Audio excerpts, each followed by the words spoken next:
lieve Kolleginnen und Kollegen, lieve Genossinnen und Genossen, ich freue mich ganz herzlich, erst am Namen von Die Linke begrüßen zu dürfen. Und bevor ich auf Deutsch überwechsle, wollte ich noch sagen, oder je voulais dire à tous ceux et toutes celles qui ont besoin d'une traduction en français, qu'il y a une possibilité de traduction. Nous avons un traducteur, donc il y a des casques dans le cas où il y a des personnes qui ont besoin d'une traduction. Wir begrüßen heute zu dieser kleinen Konferenz Bodo Ramelow, der kein Unbekannter für uns als Linke hier in Luxemburg ist. Es sind jetzt knapp 5 Jahre, dass er zum letzten Mal hier war. Zu einer Zeit, in der in Luxemburg auch sehr vieles im Umbruch war, in dem ein Premierminister als Resultat dieses Umbruchs nicht mehr Premierminister war, aber wie das in Luxemburg so geht, ist er jetzt Kommissionspräsident geworden. Aufgrund eines Geheimdienstskandales, der eine Reichweite hatte, die weit über Luxemburg hinausging und die das Wesen der Geheimdienste selbst für Linke auf jeden Fall in Frage stellt. Und Bodo Ramelow hat uns da eine sehr eindrückliche Konferenz gehalten über die Geheimdienste in Deutschland, über seine Erfahrungen damit, auch über seine persönliche Erfahrung mit dem Verfassungsschutz, die jetzt endlich dann definitiv geklärt zu sein scheint. Und die Konferenz, die er uns vor 5 Jahren gehalten hat, war übertitelt mit dem Titel eben Das gefährliche Leben, Eigenleben der Geheimdienste. Und er hat im selben Jahr auch ein Buch präsentiert, Schreddern, Spitzeln, Staatsversagen, das er mit herausgegeben hat, was vor allem die Taten rund um die NSU-Terrorzelle und die Verbindungen mit den deutschen Geheimdiensten und auch besonders mit dem thüringischen Verfassungsschutz aufwies. Damals haben wir Bodo Ramelow als Fraktionsvorsitzenden der Linken im thürischen Landtag zu Gast gehabt. Heute haben wir ihn als Ministerpräsidenten des Landes, des Freistaats Thüringen zu Gast. Das ist eine sehr spezielle Situation, weil es ist der erste Ministerpräsident einer linken Bundesregierung, einer linken Landesregierung in der Bundesrepublik Deutschland. Was nicht ist, kann aber noch immer werden. Und seit Dezember 2014 hat Bodo Ramelow dieses Amt. Linke Regierungsbeteiligungen sind an sich nichts Unbekanntes, an sich nichts Neues, auch in Deutschland nicht. Das, was eigen ist am thüringischen Modell, ist, dass die Linke nicht Juniorpartner ist, sondern die stärkste Partei, die stärkste Fraktion in dieser Konstellation darstellt. Und das wirft natürlich Fragen auf. Fragen, die für Linke insgesamt wichtig sind, nicht nur in Deutschland oder in Luxemburg, sondern überall in Europa. Und die Probleme auch, die damit zusammenhängen, die Begrenzungen einer Regierungsbeteiligung auf der einen Seite, dass Macht nicht nur von einer Regierung ausgeht, sondern dass Macht auch ein gesellschaftliches Konstrukt ist und auch ein gesellschaftliches Kräfteverhältnis darstellt auf der einen Seite und auf der anderen Seite die Möglichkeiten, die dadurch entstehen, die Perspektiven, die eröffnet werden für eine fortschrittliche Politik und natürlich aber damit immer verbunden die Kräfteverhältnisse, die dem zugrunde liegen. Wir haben uns ausgedacht, dass heute es ein kurzer Vortrag von Bodo sein wird. Er hat heute ein sehr sportliches Programm hinter sich gehabt in Luxemburg. Gerade erst kommt er von einer Konferenz und die Idee war, nach einem kurzen Vortrag, dass wir gleich die Diskussion aufmachen, Fragen aus dem Publikum, die eher spezifischer Natur sind oder genereller Natur sind und dass wir dann nach einer Stunde ungefähr Bodo dann endlich dem Abendessen überlassen und eine gute Heimreise wünschen. Also ich freue mich, Bodo, dass du heute hier bist. Danke.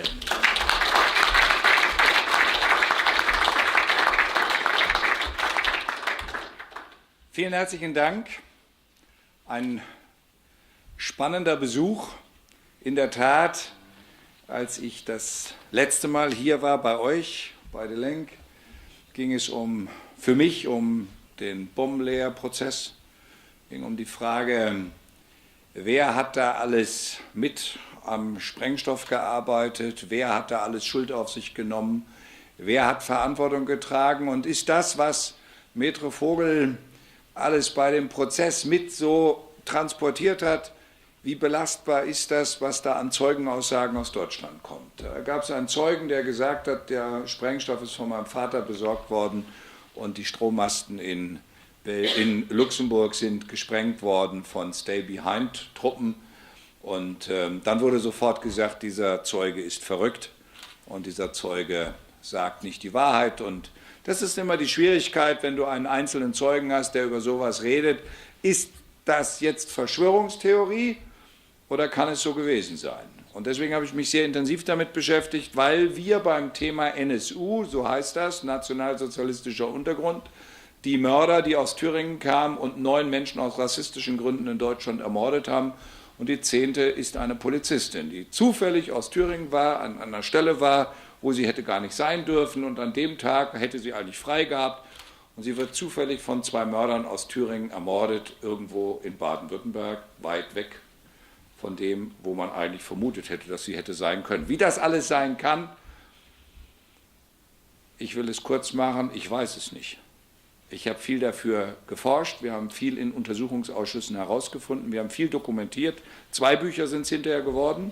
Schreddern, Spitzeln, Staatsversagen war das erste Buch, in dem wir unseren Stand der Recherche dokumentiert haben. Danach kam ein zweites Buch und mittlerweile ist ein Krimi daraus gedreht worden, ein Krimi geschrieben worden und ich neige manchmal dazu, diese schwedische Trilogie Stieg Larsson zu lesen und zu sagen, was ist denn, wenn es stimmt?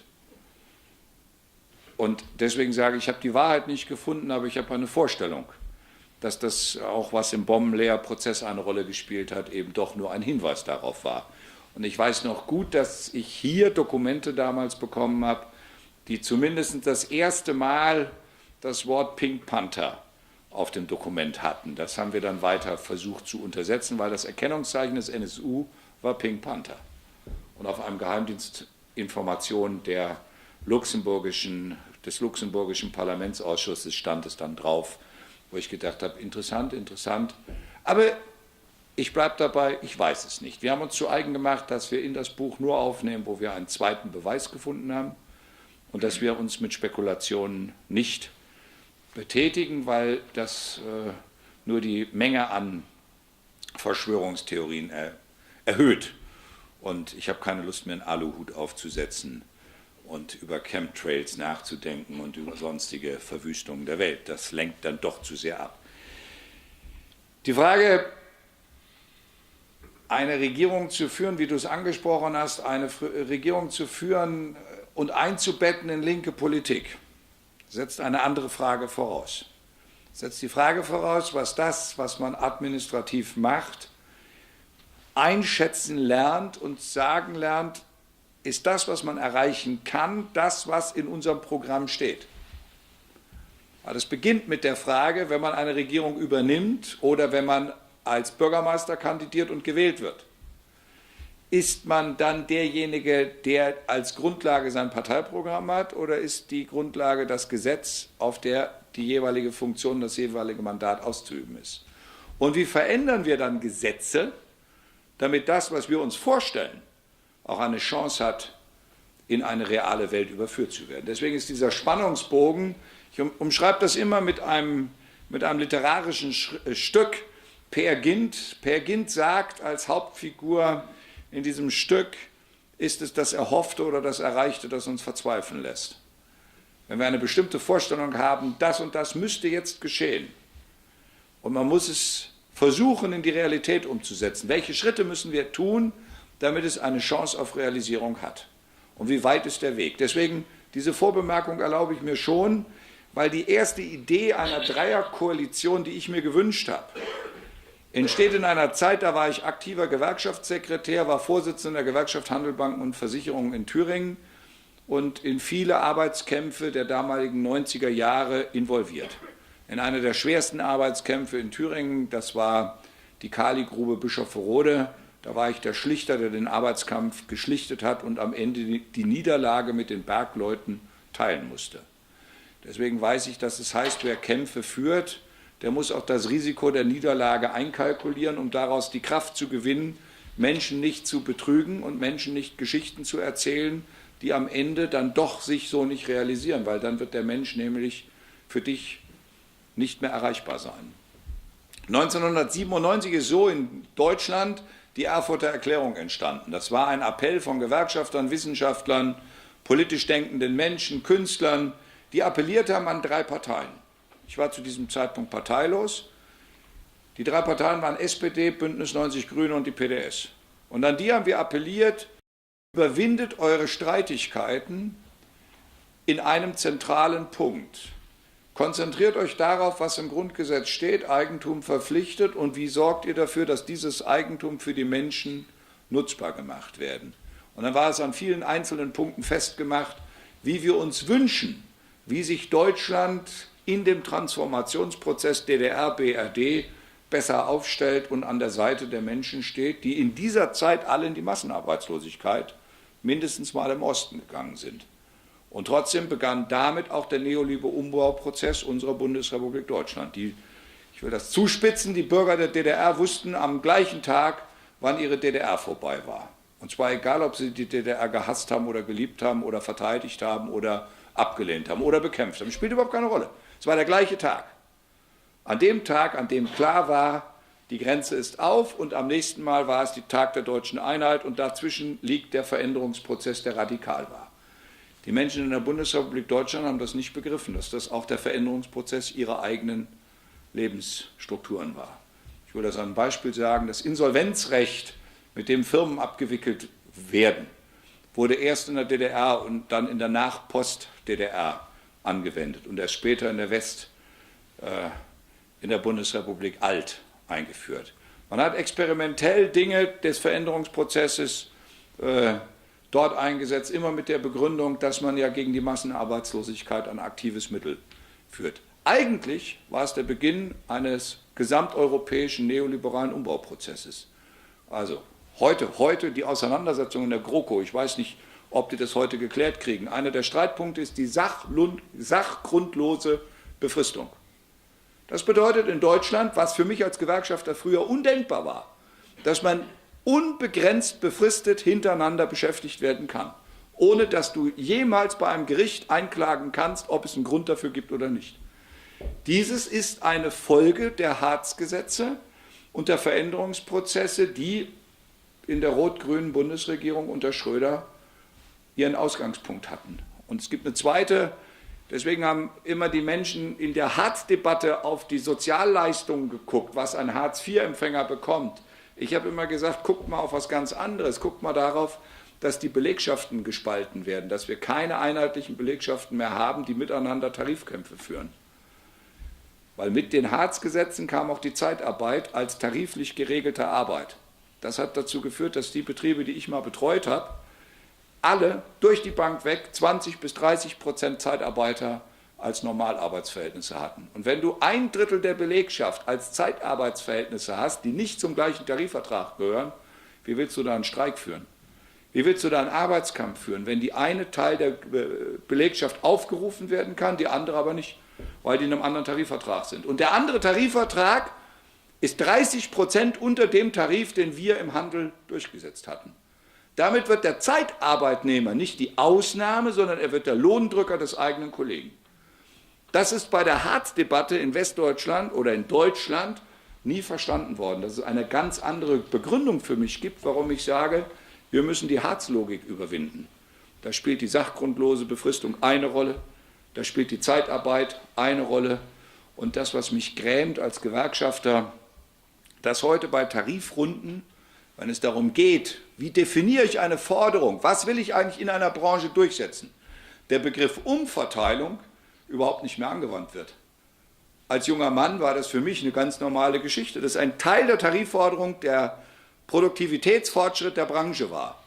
Und aus diesem Produktivitätsfortschritt haben wir uns das Recht genommen, einen Teil für die Belegschaft umzuverteilen.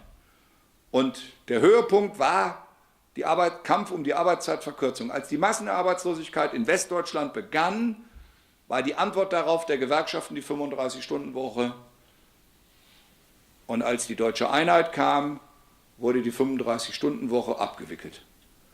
Und der letzte große Arbeitskampf in der IG Metall, deswegen drücke ich den Kollegen aktuell in Ost und West und Nord und Süd in Deutschland gerade stark die Daumen, der erste große Arbeitskampf 93, 94 in der Metallbranche wurde am Ende gegen die ostdeutschen Kollegen so geführt, dass die 35-Stunden-Woche kaputt gegangen ist.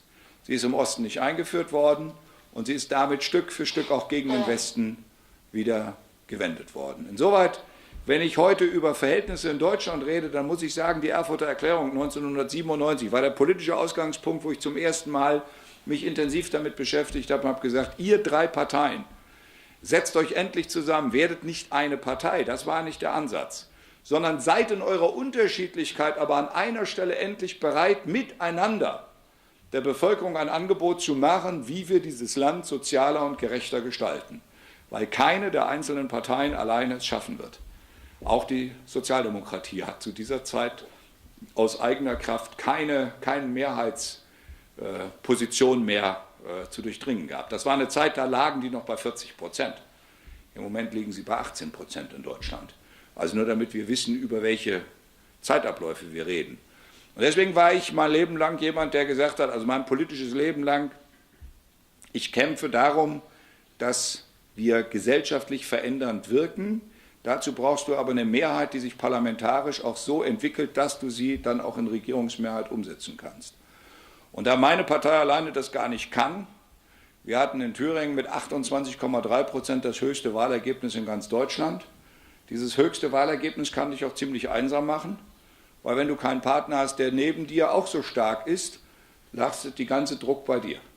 Also bei dem Landesverband, der dann alleine damit klarkommen muss. Und diese 28,3% haben wir zumindest eingesetzt, haben gesagt, wir wollen die SPD und die Grünen einladen, mit uns gemeinsam eine Dreierkoalition zu bilden.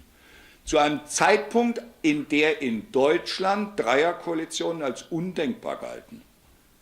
Also der Erfinder der Dreierkoalition steht vor euch. Heute sind in der Hälfte aller Bundesländer Dreierkoalitionen.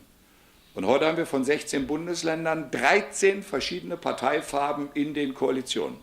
So bunt war Deutschland noch nie. Aber so schwach waren die einzelnen Parteien auch noch nie.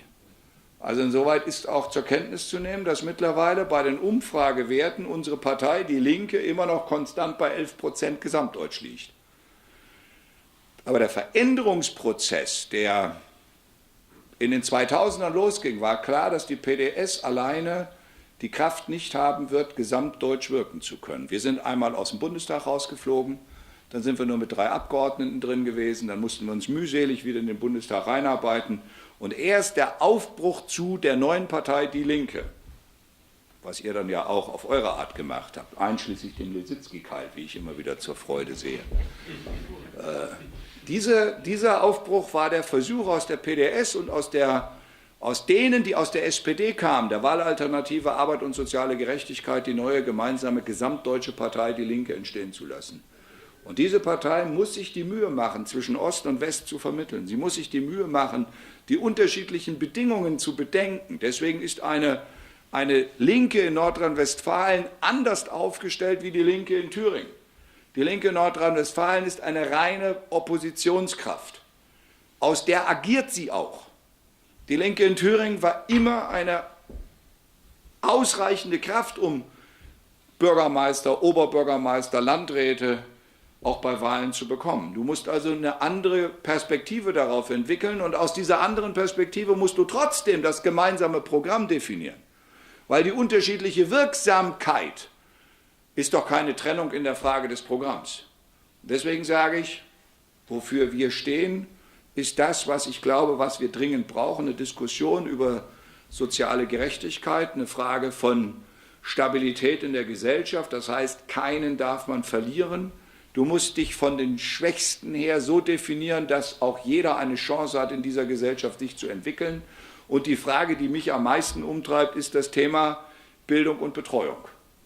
Bildung und Betreuung, die bei uns persönliche Gebühren verlangen. Und wir haben gesagt, wir wollen, dass Bildung und Betreuung, also wir wollen keine Studiengebühren, aber warum dann für Kindergärten? Ich meine, der Kindergarten ist in Thüringen erfunden worden. Wir sind das Bundesland, aus dem der Kindergarten seinen Zug durch die Welt gemacht hat. Herr Fröbel ist ein Thüringer. Aber dass der Kindergarten eben Geld von den Eltern abverlangt.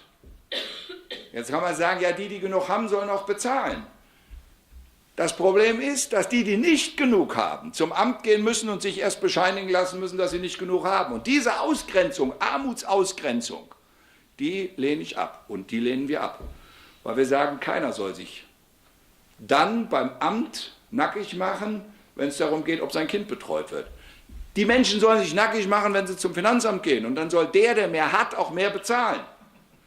Einen gerechten Staat und einen gut funktionierenden Rechts- und Sozialstaat kriegen wir nur hin, wenn es eine gerechte Besteuerung gibt, bei der auch Vermögensmassen in die Besteuerung mit einbezogen werden, bei denen auch die Menschen, die über genügend Vermögen verfügen, tatsächlich auch ihren Anteil bezahlen. Deswegen muss man sich darauf konzentrieren, weil ich kann im Moment in meiner Alltagsarbeit nur dafür sorgen, dass wir das beitragsfreie Kindergartenjahr finanzieren können, was wir dann im Haushalt auch haben. Und seit 1. Januar haben wir das letzte Kindergartenjahr vor der Schule beitragsfrei. Und bei der nächsten Wahl wollen wir in den Mittelpunkt stellen, alle beitragsfrei zu stellen. Darüber wollen wir mit der Bevölkerung reden, was das für sie bedeutet. Dazu brauchen wir aber einen Auftrag aus der Bevölkerung, weil im Moment haben wir nicht die Finanzmassen, um das abzusichern. Weil das immer wieder in dem Finanzrahmen am Ende im Haushalt abgedeckt werden muss. Und eine zweite Geschichte, die ich immer wieder dazu erläutere, ist, wenn wir, oder anders gesagt, ich bin als Kind in Armut groß geworden. Ich weiß, was es heißt, einfach was Armut einfach heißt. Da aber die Nachbarkinder genauso arm waren, spielte das überhaupt keine Rolle. Und die Klamotten wurden von Kind zu Kind weitergegeben und jeder hat getauscht und jede Familie hat mit der anderen Familie zusammengehalten. Das waren alles Flüchtlingskinder, die in dieser niedersächsischen Stadt, in der ich geboren bin, alle die gleiche Laufbahn erlebt haben. Die dann in den 60er Jahren sozusagen erlebt haben, dass Bildung auch Aufstieg bedeutet und dass die eigene Möglichkeit, Bildung sich anzueignen, auch ein Teil des eigenen Lebenswegs war. Da es aber allen anderen auch so ging, war es nicht ausgrenzend. Heute entscheidet der Pullover darüber, ob das Kind ernst genommen wird in der Klasse oder nicht. Und die Frage am Ende, selbst wenn wir Zuschüsse geben, ob jeder bei dem Schulausflug dabei ist, sagen dann Eltern, nee, wir schicken unser Kind nicht mit, weil sie den Pullover nicht haben. Und das sind Mechanismen, bei denen ich sage, darüber müssen wir reden, dass wir keinen der Kinder, und wir haben 3 Millionen Kinder in Deutschland, die unter Armutsbedingungen groß werden. Das sind 3 Millionen Mal eine Schande unseres Landes. Und die Schande, für die sind wir verantwortlich. Und deswegen sage ich, das müssen wir thematisieren, wenn wir das Gerechtigkeitsthema thematisieren. Und dasselbe mache ich euch auch am Beispiel Steuern genauso klar.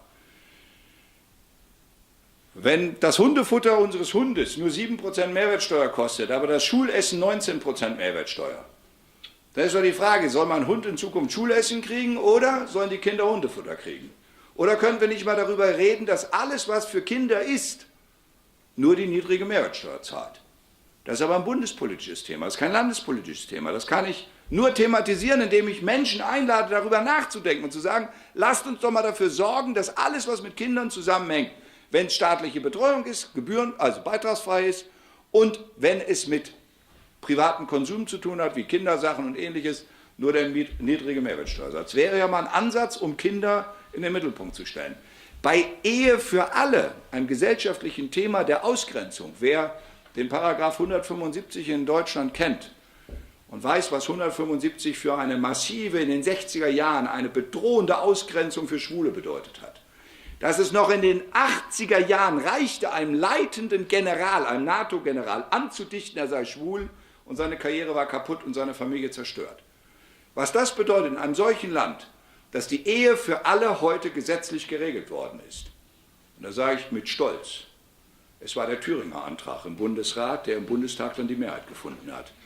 Ein Antrag, den wir eingebracht haben, weil die Große Koalition sich nicht einigen konnte, wer den Antrag stellt.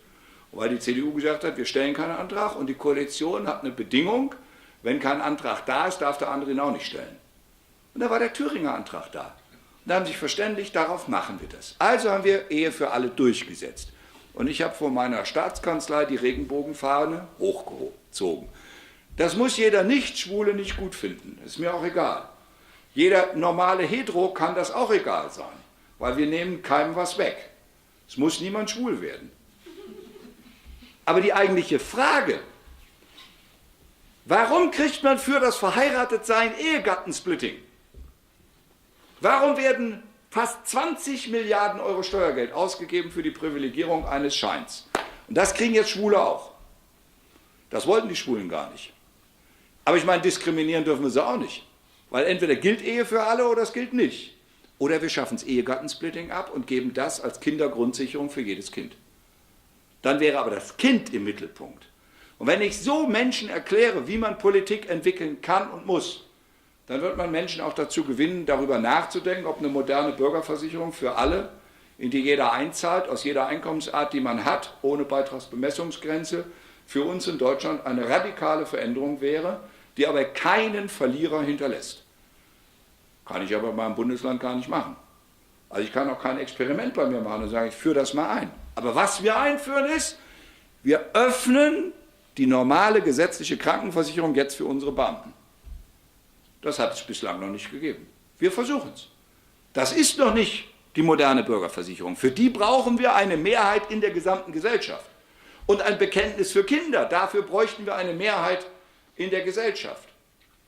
Und darauf deutet derzeit gar nichts hin, auf die Mehrheit in der Gesellschaft, weil die Hassprediger und die Radikalinskis und die Populisten im Moment darüber überall erklären, der Flüchtling ist schuld und die Obergrenze rettet uns vor den Flüchtlingen und die Flüchtlinge sind das eigentliche Problem. Nicht 1 Cent haben wir den Menschen, die einen Anspruch darauf haben, weggenommen, nur weil ein Flüchtling dazugekommen ist. Nicht 1 Cent. Aber die Populisten erzählen den anderen und die Stammtischprediger jetzt auch, dass der Flüchtling trotzdem die eigentliche Bedrohung ist. Nicht der Steuerhinterzieher ist die Bedrohung, nicht die Vermögensmassen und die Vermögensverteilung in der Gesellschaft ist die Bedrohung, sondern der Flüchtling. Und deswegen ist die Frage, wie wir auch mit der Tonalität umgehen, wie wir auch am Ende sagen, dass die Flüchtlinge einen Anspruch darauf haben müssen, als Integrationsleistung auch das zu bekommen, das sie brauchen, um integriert werden zu können.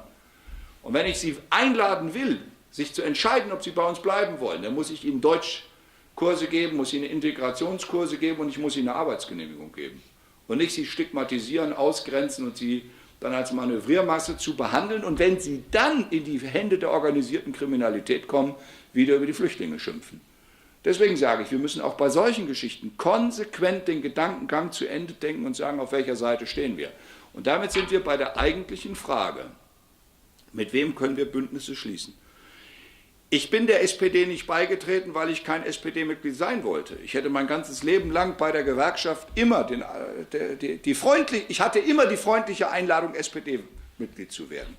Je freundlicher die Einladung war, desto deutlicher blieb ich parteilos.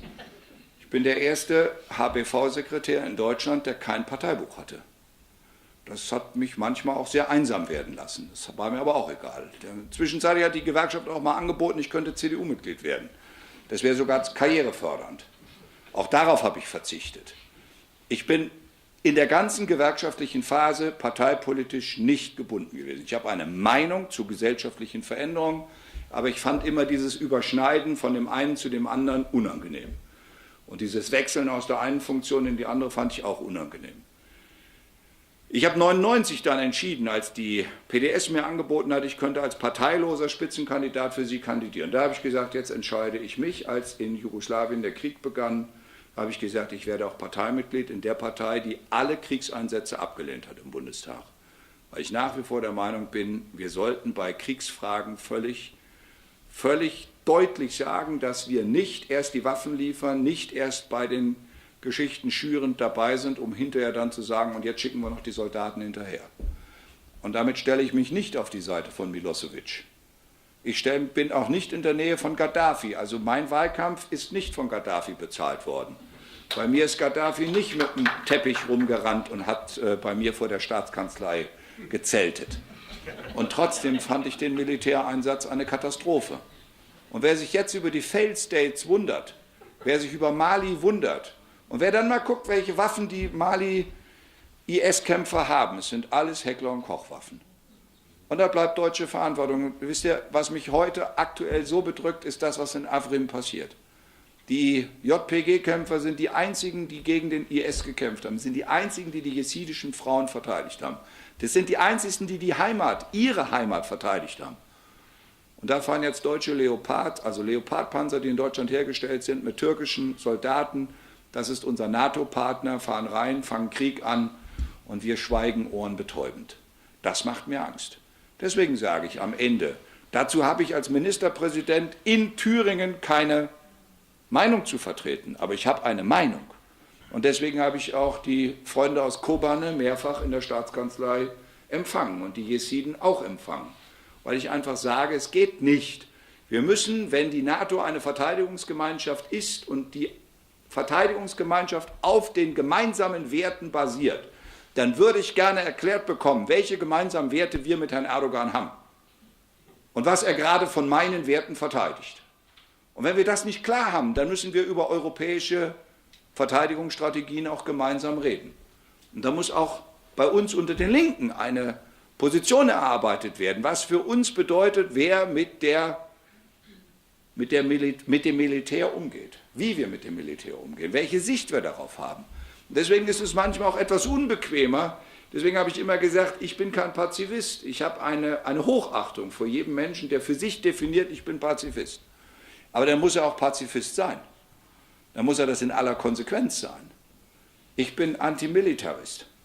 Aber ich gehe damit um, dass ich ein hohes Maß an militärischer Rückbindung bei mir in meinem Bundesland habe, also muss ich auch mit den Soldaten umgehen. Ich kann mich nicht davor drücken. Aber ich stelle mich auch vor die Soldaten und sage, ich finde es falsch, wenn ihr in Kriegseinsätze geschickt werdet. Und trotzdem bin ich bei den Familien und kann nicht weggucken, wenn das passiert.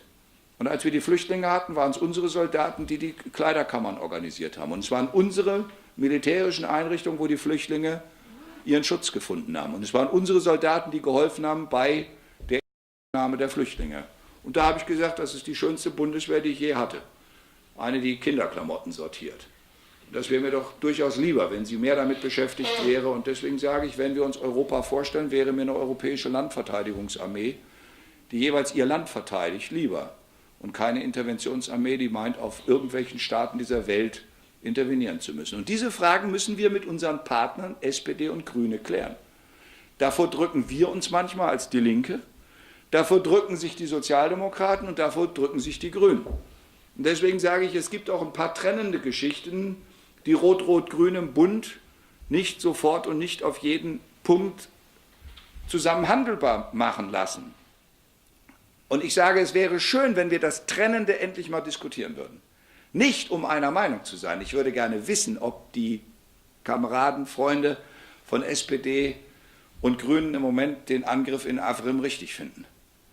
Und was sie tun würden, wenn wir gemeinsam Verantwortung hätten und wie wir dann mit der Frage umgehen. Das müssen wir beantworten. Deswegen sage ich, die Frage in Thüringen zu beantworten, was wir da an Landespolitik betreiben, ist viel einfacher. Wir haben mit Außenpolitik nichts am Hut. Wir sind nicht zuständig. Wir sind auch für Bundesgesetze nicht zuständig. Ich kann Mehrwertsteuer nicht ändern. Ich kann es nur thematisieren. Aber was ich kann Lehrer einstellen und das tun wir gerade. Ich kann das letzte Kindergartenjahr beitragsfrei gestalten. Das tun wir gerade. Und ich kann dafür sorgen, dass Krankenhäuser so ausgestattet werden, dass sie für den ländlichen Raum die entsprechende Daseinsvorsorge auch absichern. Und ich kann dafür sorgen und dabei helfen, dass wir rekommunalisieren. Dass wir das größte Stromnetz von einem Privaten zurückgekauft haben. Das gehört heute unseren Kommunen. 900 Kommunen besitzen das Stromnetz der Thüringer Energie AG. Das ist das größte Kommunalwerk der Bundesrepublik Deutschland. Dafür kann ich sagen, dafür stehe ich. Diese Schritte kann ich politisch verantworten und beeinflussen. Darüber kann ich werben. Und jetzt haben wir 3 Jahre sind wir im Amt. Als ich ins Amt gekommen bin, hieß es, das Kapital flüchtet über den Rennsteig nach Bayern. Wir haben uns auf den Rennsteig gestellt und haben gesagt, wir machen da einen ordentlichen Wanderweg draus. Kein Kapital ist geflüchtet. Und im Moment ist es so, wir haben die niedrigste Arbeitslosigkeit aller 9 Länder. Und auch da wieder, bei der niedrigsten Arbeitslosigkeit, haben wir immer noch eine Langzeitarbeitslosigkeit, die unerträglich hoch ist. Also haben wir 1000 bezahlte Stellen für Langzeitarbeitslose geschaffen. Und wir wollen das nächste Geld, was wir bekommen, wieder einsetzen, um Langzeitarbeitslosen gezielt mindestens für 3 Jahre bezahlte Arbeit zu geben, sodass sie selbstständig wieder in die Systeme reinkommen. Mit 6 Monate Beschäftigung kommst du nicht wieder ins System rein. Mit einer ABM oder SAM oder einem 1-Euro-Job kommst du nicht ins System rein. Du musst die Menschen ordentlich beschäftigen. Und du musst ihnen einen ordentlichen Lohn geben und der muss über den Sozialhilfesätzen liegen. Das tun wir. Das können wir auch aktiv gestalten. Dafür stehen wir. Wir haben jetzt, als ich ins Amt kam, hieß es, nach 100 Tagen ist das Geschichte. Das Thema ist erledigt. Die Wetten haben wir alle gewonnen. Jetzt bin ich 3 Jahre im Amt. Seit letzter Woche haben wir auch einen Haushalt für die nächsten 2 Jahre. Damit ist die gesamte Legislatur haushaltsrechtlich abgedeckt. Jetzt können wir umsetzen. Und in dieser Umsetzung haben wir mit den beiden Partnern gesagt, wir bewerben uns für eine erneute Legislatur. Wir sind keine Einheitspartei. Aber die 2 Partner, SPD und Grüne, haben mit uns erklärt, wir wollen gemeinsam eine erneute Verlängerung vom Volk als Wahlauftrag bekommen. Die Umfragewerte stehen alle dagegen. Im Moment hat Herr Höcke enorm Zulauf. Das heißt, der Originalfaschist kriegt gerade enorm Zulauf. Und das ist ein Teil in unserer Bevölkerung, wo die Angstmacher tatsächlich die Herzen der Menschen erreicht haben. Wenn wir dagegen stehen wollen, dann müssen wir deutlich machen, wofür soziale Politik steht, nämlich an der Seite der Menschen und nicht ausgrenzend. Das bedeutet aber auch, dass wir deutlich machen müssen, dass wir mit den Unternehmen zusammen dafür sorgen, dass Menschen zu uns kommen. Jeden, den wir im Moment als Auszubildenden aus der Ukraine oder aus Rumänien oder aus Bulgarien oder Polen oder aktuell haben wir ein Partnerschaftsabkommen zu Italien bekommen, muss erleben, dass er willkommen ist. Und das ist die richtige Antwort auf Rassismus. Dass wir immer wieder dafür sorgen, dass einzelne Betriebe auch gemeinsam sagen, wir sind in der Vielfalt stark. Unser Theater in Erfurt hat geschrieben, unser Theater wird betrieben durch 30 Nationen, also Menschen aus 30 Nationen. Das ist die Antwort, die wir öffentlich deutlich machen müssen, dass Rassismus unser Land den schwersten Schaden zufügt. Und deswegen, liebe Freunde, eine Mehrheit von einer linken Partei, der Seniorpartner einer linken Partei, bedeutet nicht die Mehrheit, um damit das Parteiprogramm der Linken umzusetzen. Wir können nur den Koalitionsvertrag umsetzen. Und dass wir möglichst viel im Koalitionsvertrag drin haben, das setzt voraus, dass wir eine gesellschaftliche Bewegung brauchen. Aber eine gesellschaftliche, nicht eine Bewegung gegen die Partei und keine Bewegung, die die Partei spaltet, sondern eine Bewegung, die tatsächlich dazu führt, dass wir am Ende sagen, eine gute Bildung, eine gute Betreuung, eine gute Universitätslandschaft ist das, was den Menschen nützt. Und wenn das die Menschen selber sagen, dann können wir darin auch Politik machen. So verstehe ich jedenfalls den Weg, Schritte zu beschreiben, ohne dass wir anstelle der Bevölkerung treten, ohne dass wir anstelle der Gewerkschaft treten, ohne dass wir in die Stellvertreterrolle treten, weil wir können die Probleme, die gesellschaftlich nicht erkämpft werden, können wir nicht durch Regierungshandeln kompensieren. Das muss schiefgehen. Wir brauchen eine gesellschaftliche Bewegung, deren Teil wir dann auch sein können. Nur so wird ein Schuh draus. Vielen Dank.